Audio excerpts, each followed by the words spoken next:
Alléluia. Bonjour à tous. Bienvenue encore retournant à Bethel. Ce matin, nous allons prier ensemble sur le sujet retourner à ton lieu de naissance. Retourner à ton village, à ta maison. Dans Genèse 31, le verset 3, Genèse 31, verset 3, la parole de Dieu dit: Alors l'Éternel dit à Jacob, retourne au pays de tes pères et dans ton lieu de naissance, et je serai avec toi. Retourner à ton lieu de naissance, à ton village. Pour Jacob, c'est pour retourner complètement, pour vivre dans sa maison, son village, mais pour certains parmi nous, ce n'est pas ça. Mais il y a une force qui veut nous maintenir en exil en permanent. Ça fait que tu as peur de retourner, d'aller dans ton lieu de naissance, dans ton village. Cette force sera brisée sur toi cette année. Tu vas retourner à la maison victorieuse. Tu ne seras pas forcé pour aller et on ne t'amène pas comme cadavre et comme malade. Tu vas retourner comme Jacob, prospérer et en abondance.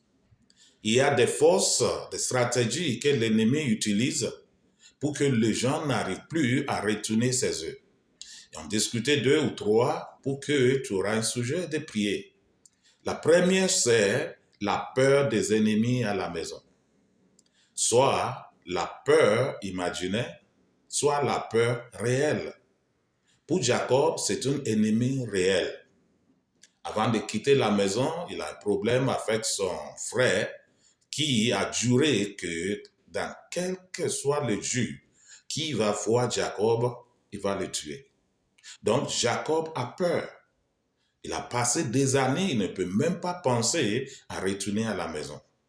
Mais un jour, Dieu dit retournez, parce que Dieu a déjà travaillé dans le cœur d'Ésaü. Il ne peut plus toucher Jacob.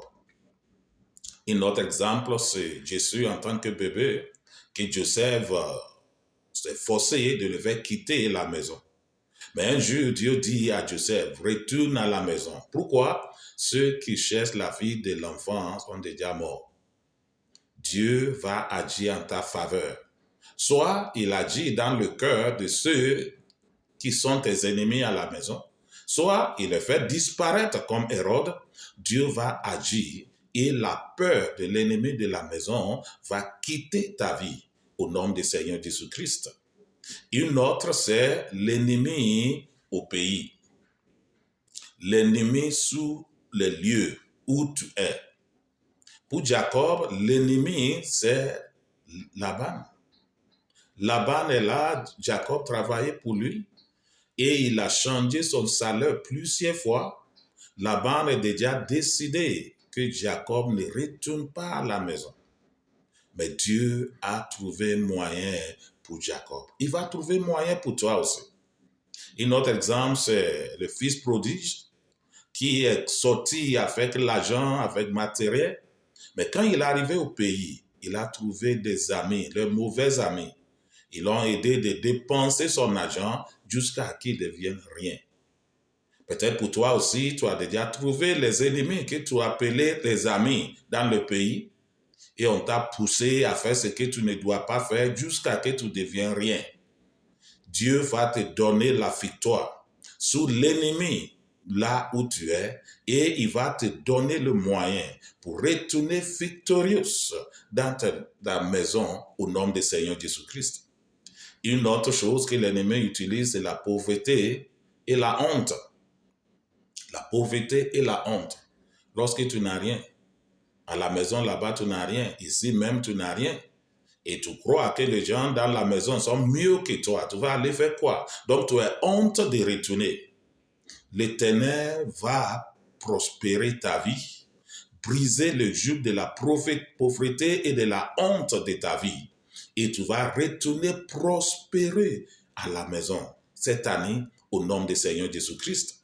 Une autre, c'est la malédiction et les alliances. Soit fait par le parent, soit toi-même. La malédiction sur la personne lui-même ou bien sur ses parents, qui ont déjà dit qu'ils vont disparaître complètement dans l'endroit. Nous avons une alliance dans le nom de Jésus-Christ et toutes les autres alliances, toute malédiction sous ta vie est brisée au nom du Seigneur Jésus-Christ. Tu vas retourner prospérer à la maison. Tu vas retourner comme Jacob. Tu ne mourras pas sur la route, mais tu vas rentrer victorieuse et prospéreuse. Toute la force qui t'empêche de retourner à la maison sont brisées sur ta vie et tu vas commencer une nouvelle vie de prospérité et de l'abondance à partir de ce jour, au nom du Seigneur Jésus-Christ. Amen et bonne journée.